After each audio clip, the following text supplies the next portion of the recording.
Mushrooms have like a very identical DNA structure to humans, or they're like one of the closest. Oh, really? I didn't yeah. know that. Yeah, it's very interesting. And as soon as she did it, she like dropped onto the floor and she looked at me, she said, I'm so sorry. And I was I think the biggest benefit the average person will have is just feeling happier, because when you're able to be more present, then you're going to feel more happiness. Yeah, exactly. Because you get to experience each moment a little bit more. You're not just letting life kind of happen to you. You're able to kind of experience it while it's happening. Waking up and not using my phone straight away, but instead replacing that with sunlight. 5 to 10 minutes, but yeah, just getting a minute, just like, I don't know, especially when you're seeing the sun in the early morning hours, it gives you this like alertness. Just forcing yourself to smile creates the chemicals in your brain associated with smiling, which is happiness, right? So it's like, why would you not want to try and do that?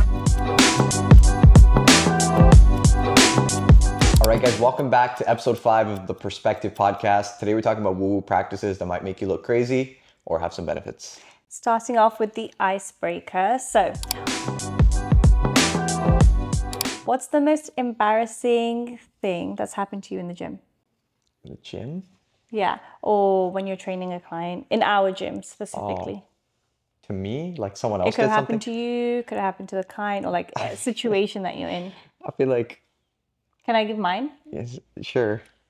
What were you going to say? No, I was just probably clients farting and then acting like it never happened. So I had this one client and she came in and she's basically doing an inverted row, which basically means you're holding on to a bar and your hips are up and you're in a hip thrust and you're pulling yourself up.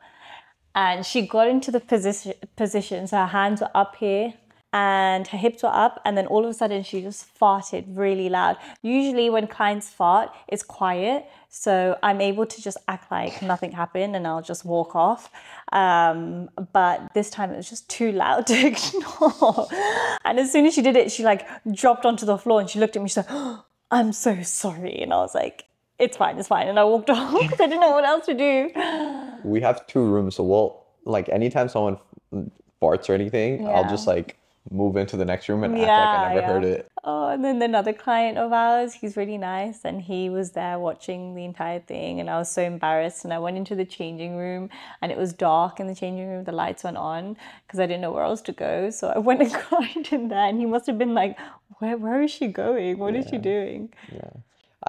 We've had clients that are like upset about something, very rare, 1 or 2, and then like they're speaking a type of way and it's just like, okay. And then someone else walking in and it's just weird because that's not the kind of environment that we have at the gym. Like that never happens. So it's like, that gets kind of weird. Yeah. And it's usually over like they want to cancel, but they don't want to say it straight up. Yeah. Right. And they want to kind of like beat around the bush and just make something up about. Awkward. Yeah. Yeah. But. Which is fine. Like we don't even care if clients cancel. That's so normal for us. That we work, right? Yeah, like we don't care, but like I feel like people just don't know how to react in certain situations or speak freely. Like it's okay for you to say, hey, I just don't want to continue anymore, I've got to my goal, or this isn't working out, and then that's it. Like we'd be like, okay, fine. Because they're bad at like confrontation and stuff. They treat it as confrontation versus like just a normal conversation. And I want to talk to you about what are you going to do moving forward, because it's clearly important that you keep going, right? It's not like we just stop. And so, what is a woo-woo practice? What do you think people look at you and like, what the hell, what's this person doing? I think your brother used to do that a lot. When I was staying at your parents' house and we do weird things, he'd be like, you guys are so weird. So weird, bro. That's so funny. But it's because he's like the complete opposite. But what do you think? What is a woo-woo practice? I think it's just things that maybe people haven't done before, like looked into. And I think a lot of it comes to mindset, like things around your mindset. Just certain practices that you do that aren't normal. Yeah. I think it's or done like people do day to day. It's just outside of the ordinary. And you're like, why are you doing that? Because there's no benefit to that. Yeah. And they don't believe in it, right? Which again makes sense because some things are crazy and some things aren't. I think woo-woo is like, there's the open-minded people that are, and some of them are very extreme and they won't believe in everything. Yeah. And then there's like this is how we do things. This is, like whether it's like the science community is like, no, that doesn't make any sense. Yeah. But there's also the people that are just like, I just want to live my life like a normal person and just like a normal person. And I don't really want to do anything else. Like, what are you talking about? Yeah. They don't want to even like have a conversation about it. They're just like so against it. As soon as you mention something like that, they're like, no, I don't believe in that. They either do that or they tune out. One or the other. Yeah. They're avoidant or they're like, no, like yeah. So what's one that comes to mind when you one practice? Yeah. I'd say the first one, again, very basic, which I think people are more open to now, is meditation. Mm-hmm. And with meditation, I feel like a lot of the time when, you do mention it to people, they'll say, oh, but I've done it before. Mm-hmm. Nothing happened. I didn't notice anything. But you need to do it for a long period of time. Like even we haven't gone, I don't know. I still get so distracted when I meditate. Mm-hmm. I'll meditate and within like a couple seconds, I'm thinking about something else. And I notice when I'm doing it consistently, I feel like I'm progressing, but then I'll go through periods where I just don't do it for a long period of time. Then I'm like kind of back to square one.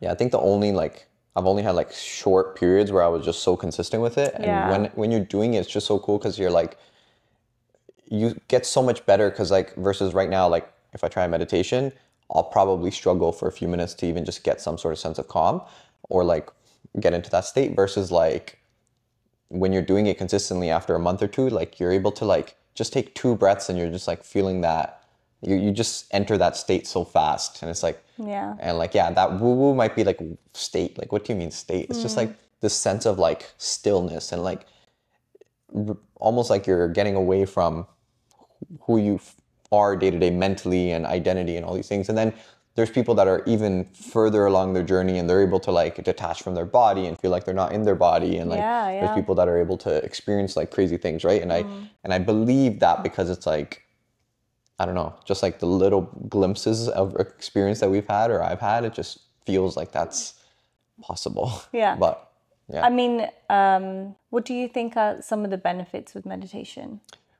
I think the biggest benefit the average person will have is just feeling happier.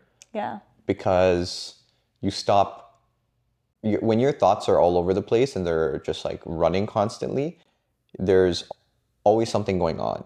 And like.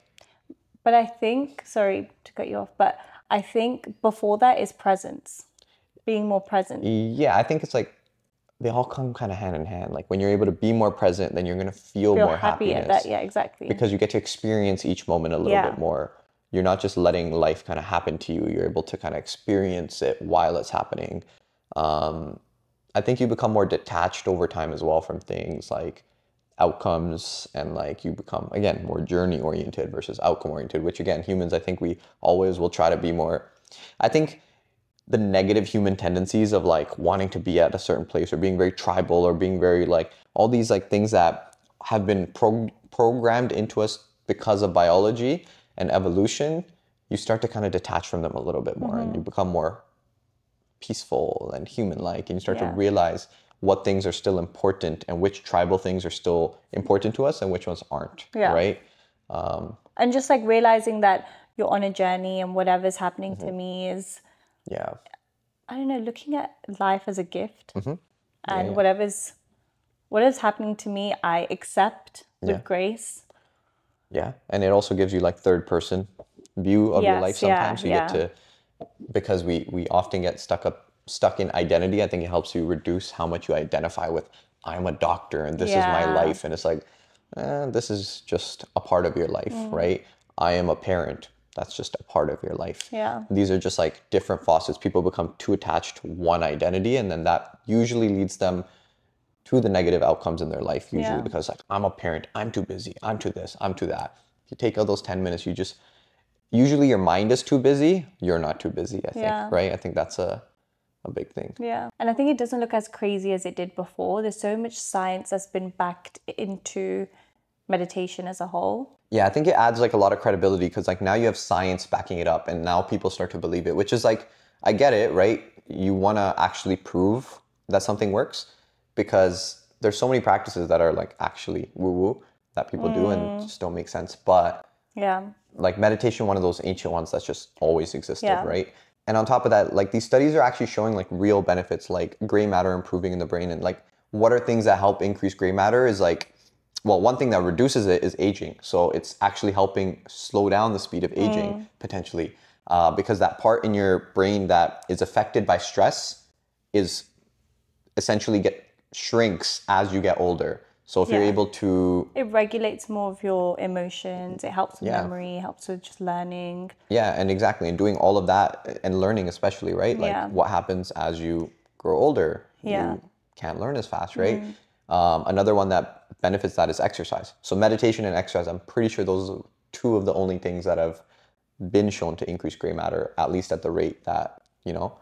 Sorry, I pulled your hair. That's fine. At that rate. So it's like, Yeah, and I think with stress, my DHEA levels were high. DHEA is a hormone. And at the time, my sleep was really dysregulated. One thing that I had to work on was just not being on my phone before going to sleep, and then waking up and not using my phone straight away, but instead replacing that with sunlight. Yeah. So thankfully, we live in a condo now, and we're able to use our balcony and just stand outside for even a minute. I feel like just getting sun realistically, to your eyes. It's like 5 to 10 minutes, but just getting a minute just like regulates everything. Yeah. Well, I guess on the hormone side as well, but like it just, I don't know, especially when you're seeing the sun in the early morning hours. Yeah. It gives you this like alertness and like, I don't know, I feel like it hits a certain part of my brain. Yeah. And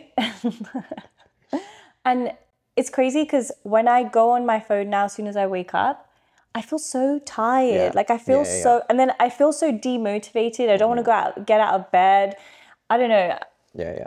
It really affects you. No, I think you need to have something to do first thing in the morning. Yeah. Because I struggle when I wake up later and I don't get the sunlight, or again, I use my phone first thing, I don't feel good versus like, even if I get 6 hours of sleep and I get my sunlight in the morning, I'm good for the day. But if I get 9 hours of sleep and I use my phone first thing in the morning, I'm exhausted like all day. You feel like sluggish. That's the best way to describe it. Sluggish, your brain just feels like... Your eyes start hurting. I don't know, I feel like my eyes get super dry. My brain just feels heavy. Like my head feels heavy when I'm... And I think it's just like overstimulation.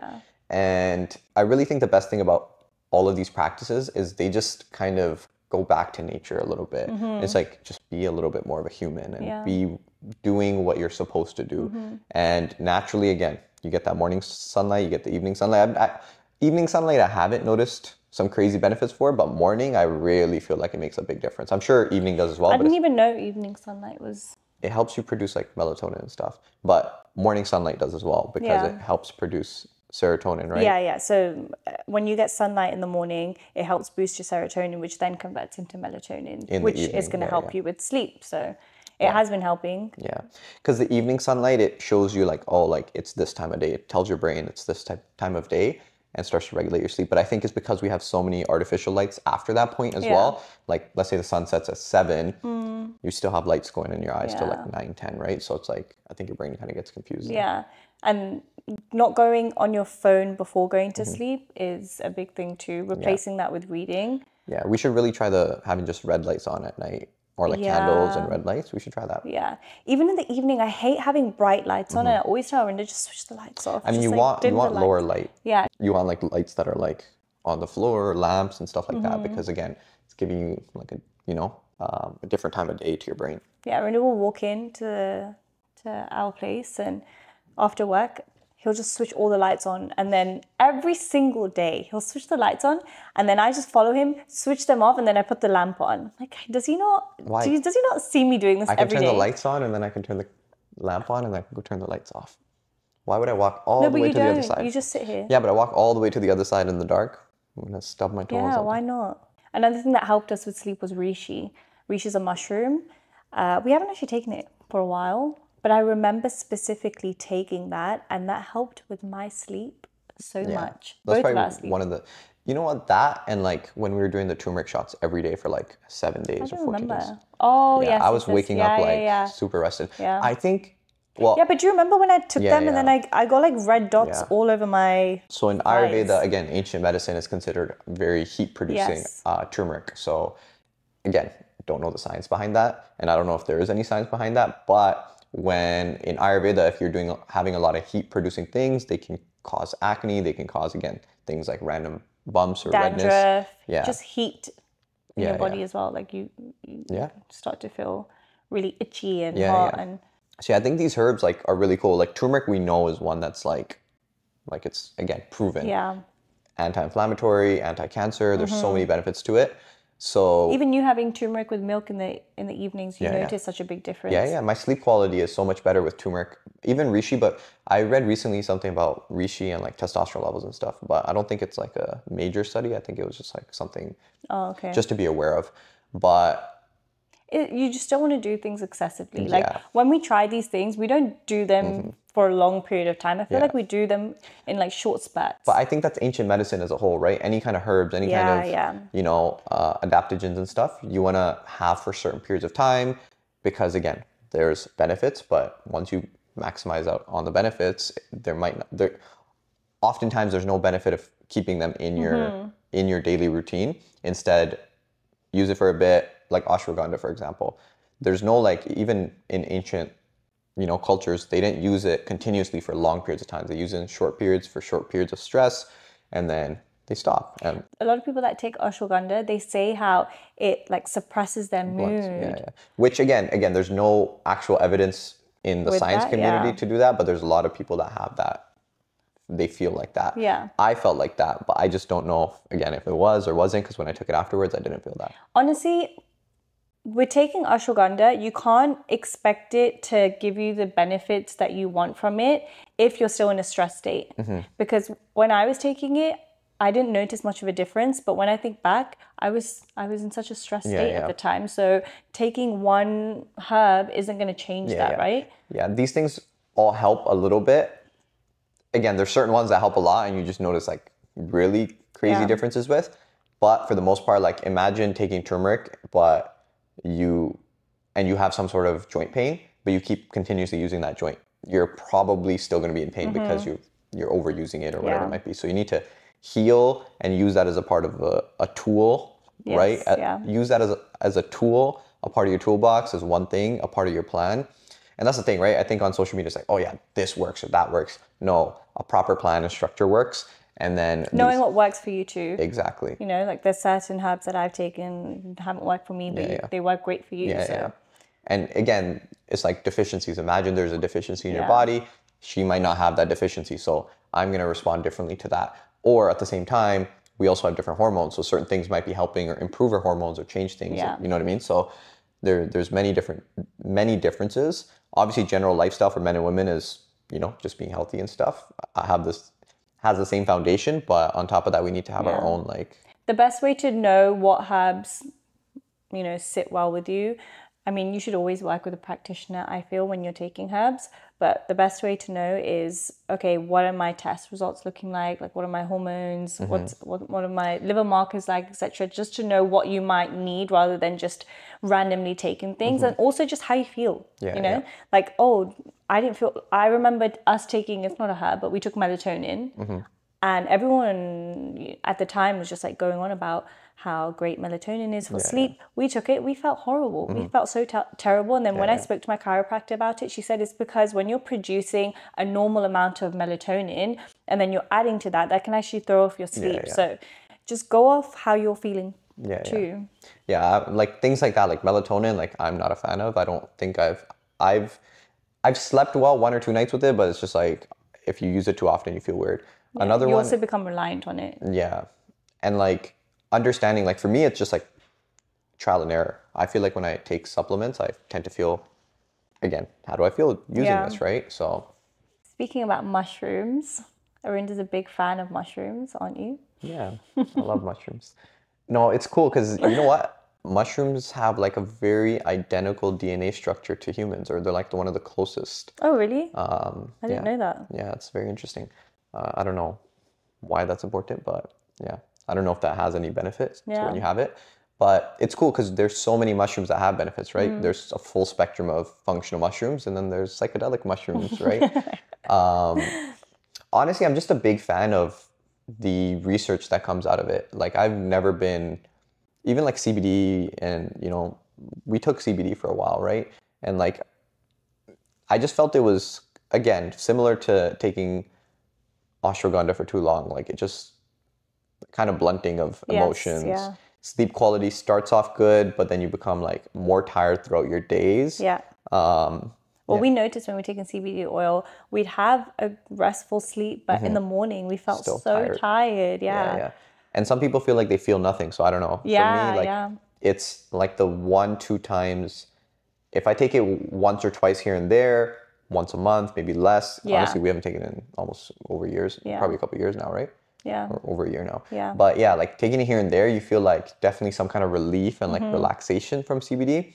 But if you're using it too often, I start to feel tired. I start to feel like sluggish again. Yeah, sluggish. So again, knowing what's your dosage, how often, dosage and frequency, knowing those two things.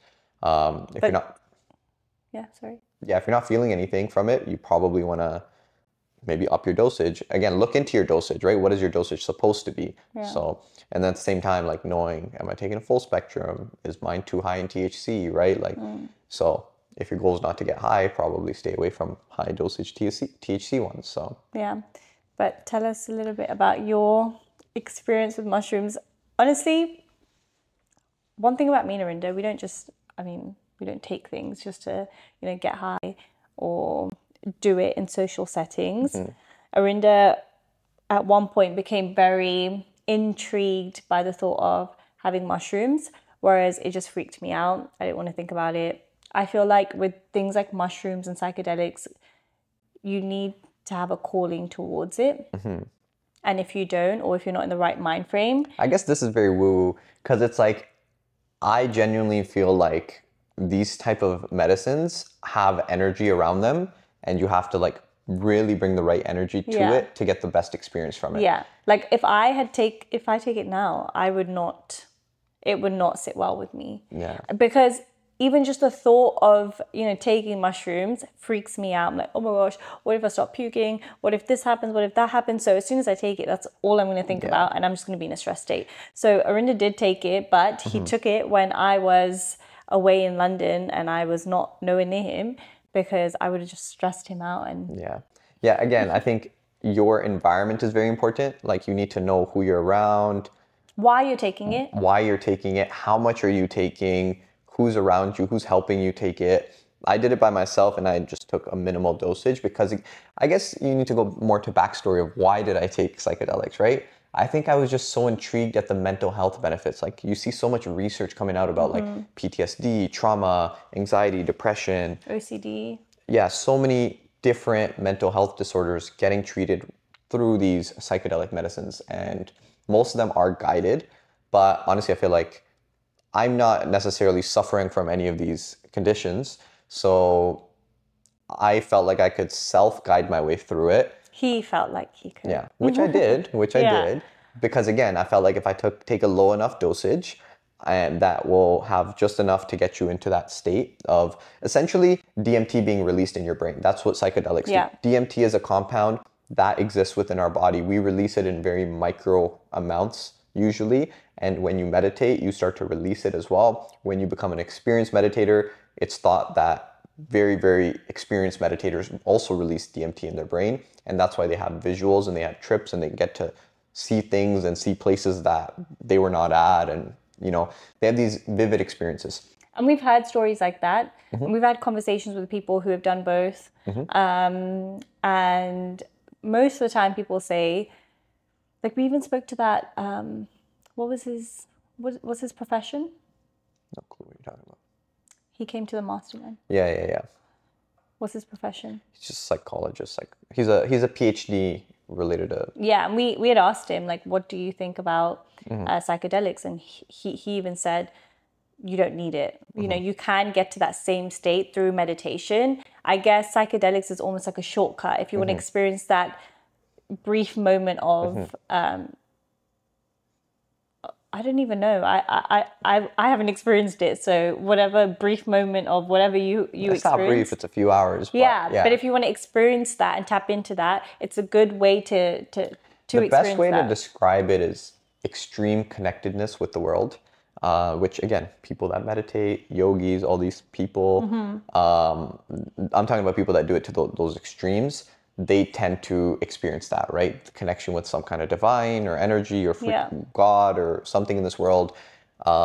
They experience that. So honestly, my personal opinions, if you talk about any religious figure that anyone prays to, probably at some point had this kind of experience or revelation to them, right? So they experience this point of extreme love for everything and anybody, which is one of the phases of it. And as a result of going through this experience, you start to feel extreme connectedness. So again, what intrigued me to the fact was all these benefits that it has.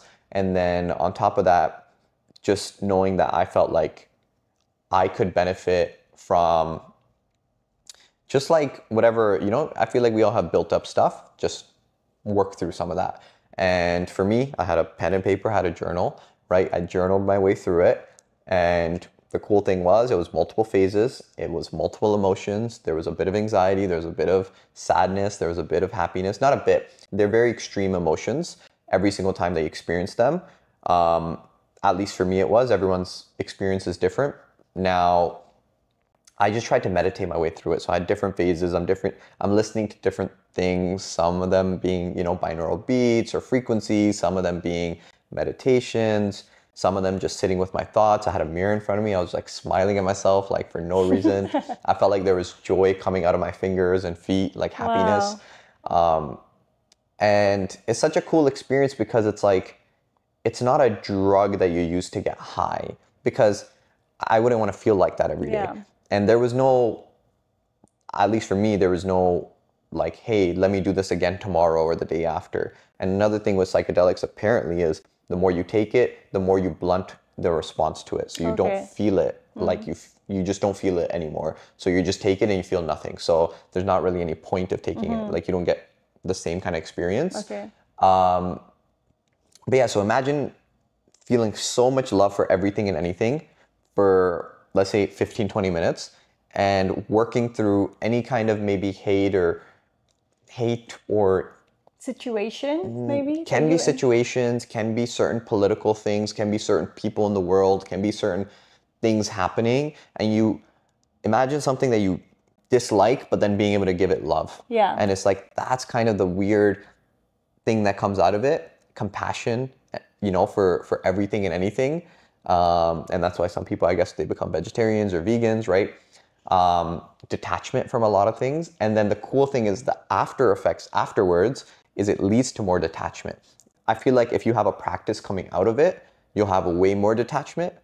Way more benefits. Yeah. And when I say practice, it literally means having some sort of journal or meditation practice. If you have those two things, you'll start to feel so much better from it. The other thing is you just start to I felt like for at least 7 days, 8 days afterwards, I was just doing so much more for myself. I wanted to work out just like, I don't know, just like, I always want to work out, but like, I just really wanted to just work out. I just really wanted to feed myself lots of fruits and vegetables and these healthy foods. And I don't know, I just got like, I was just like, every time I ate it, there was like gratitude and like that, it was like that energy is entering your body and you just feel so like good about it. That's so cool. And then what else is there? There was like a phone, like naturally, like you have your phone in your pocket, like I think we all do this, is like that quick tap to your pockets to make sure wherever you keep it, you know what I mean? You know what I'm talking about? It's that quick tap is like, oh, is my phone in my pocket? Or that reach for your phone, it just went away. And when I say went away, it literally just went away. Wow. There was no regard for it. I wasn't thinking about, oh, I'm not even using my phone.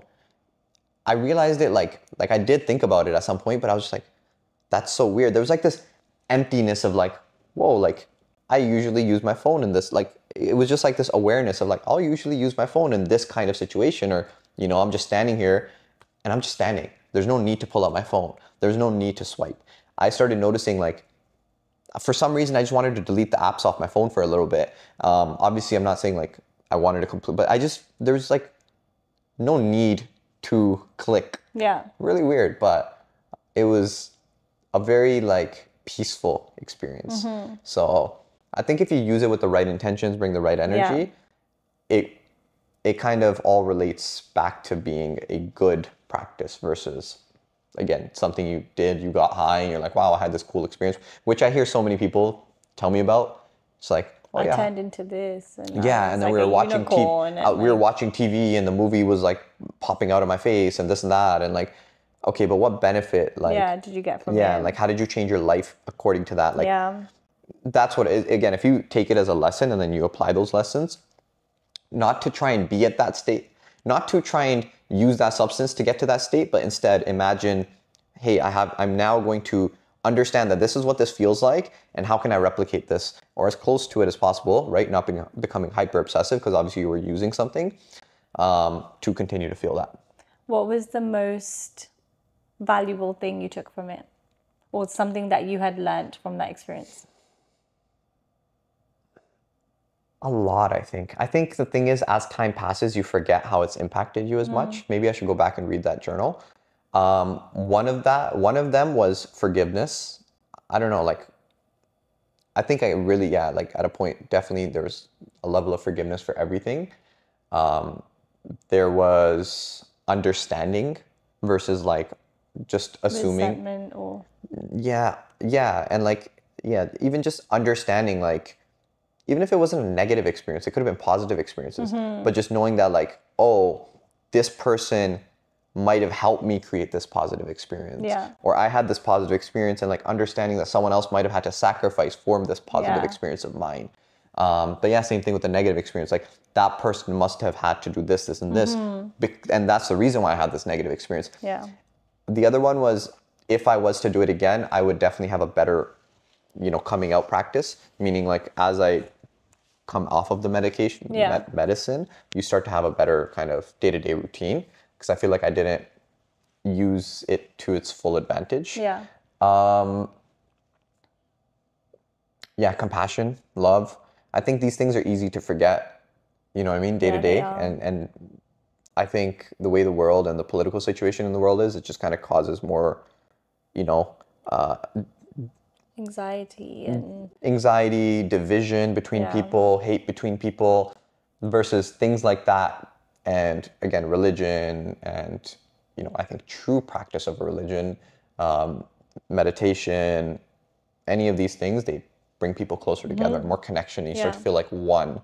So it's just kind of, I think I experienced, one of the coolest things, I probably felt like I experienced what a lot of religious teachings, I knew they were logically teaching, but I was able to emotionally feel them. Feel it, yeah. Versus, I think, a lot of things, like, I think in Western society, we try to make religion way too logical, when it's like, it's not even emotional. It's like this deep connection and feeling. And if you try to know too much, you know nothing, I think, at that point. Yeah. You touched upon you listening to binaural beats and frequencies during that. And that's something that we do very, very often, almost every night. Yeah. How do frequencies make you feel?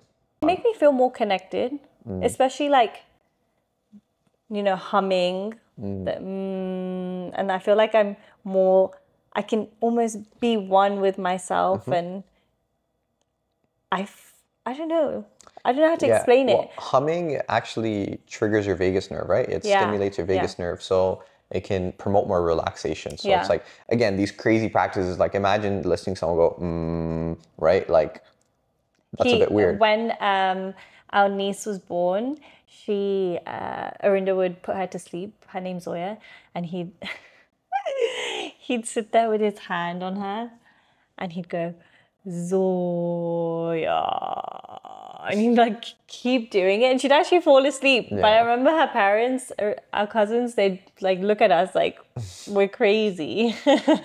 No, I genuinely believe that frequencies make you help you feel a type of way. And the cool thing is, it makes sense, because there's different frequencies and waves that go on in our brain and different states. When you're in a learning state, when you're in a sleeping state, different cycles in your sleep cycle, have different. Do you think that also relates to, like, when people listen to like study music? Yeah. That's literally because those are frequencies. That's a frequency. But they probably just aren't aware of that. They just think it's like, oh, it's study music, but it helps you with so focusing. It puts your mind in your brain in a certain frequency, and then you're able to focus and actually work better from that because you're able to focus. So yeah, there's different frequencies that help at different times. So that's really cool because we actually know that happens. I think the thing is this research is kind of mixed, but it's like, again, when you try it and you feel good doing it. And for us, like when we listen to certain frequencies when we sleep, we tend to feel like we slept better, right? Yeah. It's even in certain religions too, whilst meditating, you know, repeating Om or Wahe Guru. I think it's all vibration. It's all vibration. But again, that's something that I think that's very woo-woo. Yeah, I think, again, oftentimes a lot of these ancient Eastern practices, right? And I think it also comes down to like oppressiveness and all that like stuff as well, right? But a lot of these practices are really beneficial for your mental health. Yeah. And at the same time, a lot of people don't care about your mental health, so they'll kind of keep them away from you.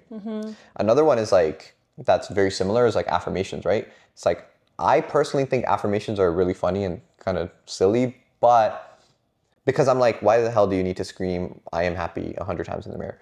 But at the same time, it's like placebo, right? The more you tell yourself things and the more you kind of repeat it, the more you can actually brainwash yourself into believing it, and you know, your brain 100% becomes it. Yeah, I think even when people are in situations and then they look back at that specific situation and start telling themselves, oh, I wasn't grateful, you know, in that situation, start to feel bad about it. But if you're constantly doing affirmations, telling yourself, reminding yourself every day, I am grateful, then you're just constantly reminding yourself, you know. Yeah, it's on top of mind. So when you then go into a situation where there's like some sort of gratitude involved, instead of being ungrateful, you'll be more grateful. So more present. Yeah. I mean, it makes sense. Honestly, like, yeah, like I feel like if you see there's certain things that you want to improve, affirmations probably do work. I remember my teacher once telling me how I was 11 at the time and I just moved into high school and I thought she was so weird. But now looking back, I'm like, wow, she was just teaching us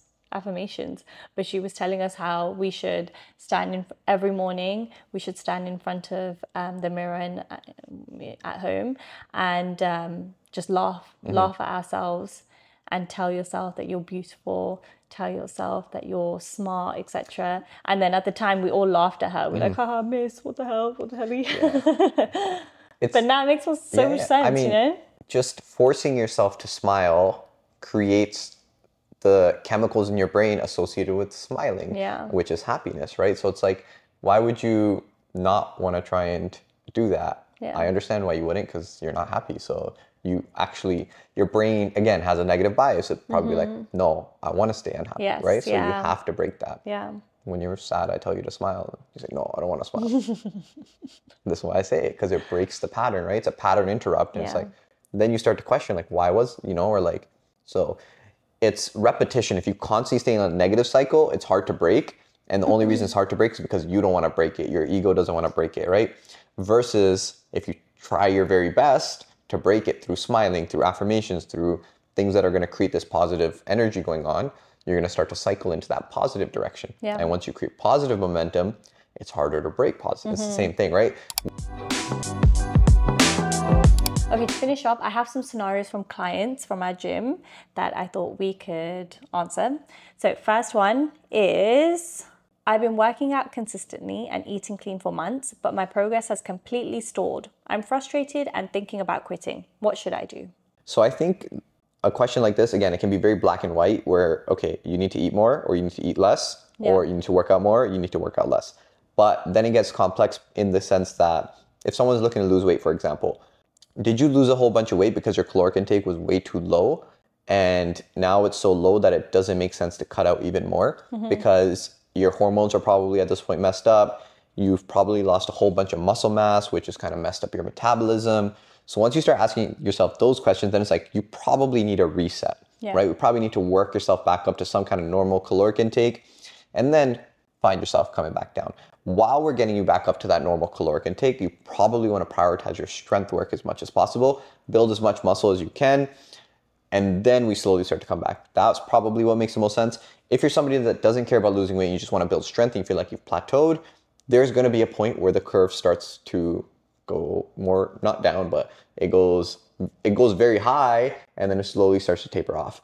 naturally, because that's just what our progress is, what's going to happen to our progress. But I think a lot of women in our practice, they tend to think once they plateau, they need to reduce their calories even more. That's just going to put your body in a stress state, and you're not going to get to your goal. And then you're going to be at like 1,200 calories, which is, not ideal. Yeah, you unless don't you're want like to be eating 5 foot tall, like you probably don't want to be eating 1,200 calories. Yeah. So you basically just need a reset. So maybe increasing your calories, working on your strength, and then slowly, right? Don't just jump your calories right back up, because then your metabolism's already probably shot. So you don't want to just jump up, because you're probably going to gain a whole bunch of fat. You need to it's just strategy, right? You need to slowly taper yourself back up, and then probably do it back down, right? And that's why we can help. Okay, so I get told this a lot on the phone. So when someone wants to book a consultation with us, they'll be like, look, I have so much motivation. I go to the gym for a week and then I fall off. How do I become more motivated? How do I keep this going longer? Yeah, I think one thing to know is motivation will only get you so far. That exciting feeling that you initially get when you're starting something new, for instance, working out, it's only going to last for maybe a couple of weeks, max, a month, 2 months. It's not going to last very long. The one thing that's going to keep you consistent with your plan is discipline. And discipline shouldn't be something that we fear, okay? In terms of discipline, it's disciplining yourself with whatever works for you, okay? So one thing is making small tweaks rather than just going all in. Okay, because the likelihood of you staying consistent if you're just trying to change too many things in your routine is very low. So rather than working out 4 times a week, let's start with twice a week. Whatever works best for you. At the end of the day, exercise is a stressor. Again, not all stress is bad, but we live in a world where majority of people are very stressed. With work, with kids, whatever it might be. So then if you're adding on 4 to 5 workouts on top of that, you're not going to be able to stay consistent with that. And then also just celebrating your wins. Okay, so, I didn't eat this today, or I lost, 1 pound this week. And really actually doing that, because I feel like people are almost like with my clients, when they have even lost a pound, I'm like, oh my gosh, that is so good. You're on the right track. And they're like, oh, but it's just a pound. And I'm like, but that is good. Losing a pound a week is amazing. Yeah. You need to celebrate that. One thing that you can do is having a calendar on your fridge and marking things off day to day. That's going to just make you feel good and make you feel like you're on track. So I think those 3 things are just very are momentum creating. Yeah. Like motivation starts and then momentum keeps you going. Yeah. Once you build momentum. Yeah, and then once you start seeing results, it's going to keep you, you're going to stay consistent after that. Yeah. Check marks are huge, right? Because like I think in a weird way we respond really well to that. So if you have a calendar on your fridge and you give yourself a check mark. Yeah. And then also knowing that there's going to be days where you fall off. Okay, that's very normal. Yeah. It's never going to be like this, okay? Or like this. It's going to go up and down. But the people that actually see results are the people that don't let those days tear them down. They stay consistent after that. Okay, I've had a bad day, that's okay. Tomorrow I'll get back on track. Yep. So not overthinking it, and again, celebrating your wins. Yeah, you stack more wins than losses, and then you win in the compounding game. Yeah. So that was the end of episode 5 of the Perspectiv Podcast. We hope you enjoyed it. We hope you enjoyed it, and we'll see you next Monday.